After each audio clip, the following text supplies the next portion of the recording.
We're good. Okay. Hey, how are you? Good. How are you? I'm very good. Talk about being here. What do you experience when you encounter all of these fans? Does this amaze you? The sort of impact Star Wars has on all of these people? Well, I expected there to be a kind of a type of fan, I suppose, before I came here. This is my first convention, and I didn't really know what to expect. But today I've started logging where people have come from. It's kind of interesting to me. I'm 32 states in and 12 separate countries, and we've people of every shape and size, color, creed, religion, and point of view. I guess you know what I mean. It's a whole universe of people. Do you have Germany on your list yet? Yes. Okay, I was going to say, because you can add that now. Talk about being a part of the Star Wars universe. How did it come to be for you? I auditioned actually for one of the flying creatures, which would have meant I would have just been using my voice. And so I remember auditioning and doing about 25 different voices, you know, whatever came into my head at the time. And I think the casting director had such a good time auditioning me that she suggested that I end up playing the pilot, Ric Olie. You have a unique distinction because there's many people in the Star Wars universe that get stuck behind the mask, so actually the role that you got eventually makes you more popular or renowned among the fans. Do you welcome the publicity? Do you welcome the sort of fanatical relationship that you have with people you've never met before? Well, I wasn't ever sure about when I mean, you can see that I actually look quite like my character here. And actually the little figure looks quite like me as well, which is a bit freaky.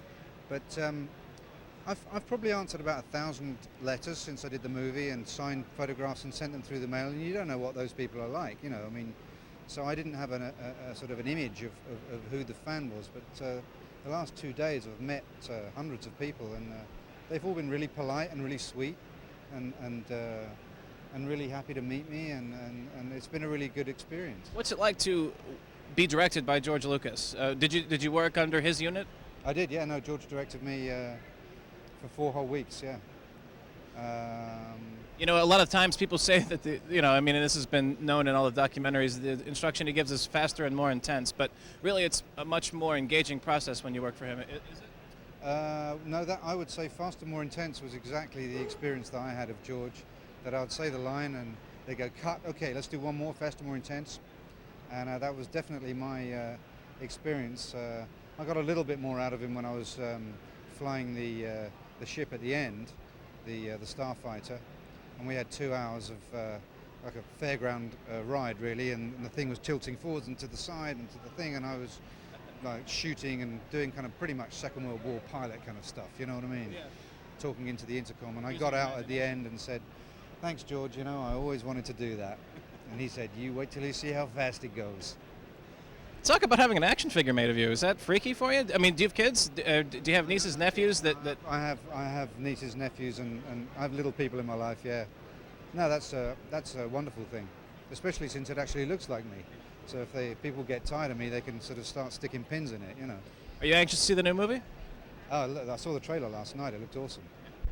And final question for you. What sort of legacy do you think Star Wars will have, not just on fans, but on the movie industry? Well, it's really hard to gauge that. You know, it's obviously a huge event. I mean, every film coming out's been a huge event, so the whole thing is very difficult to quantify.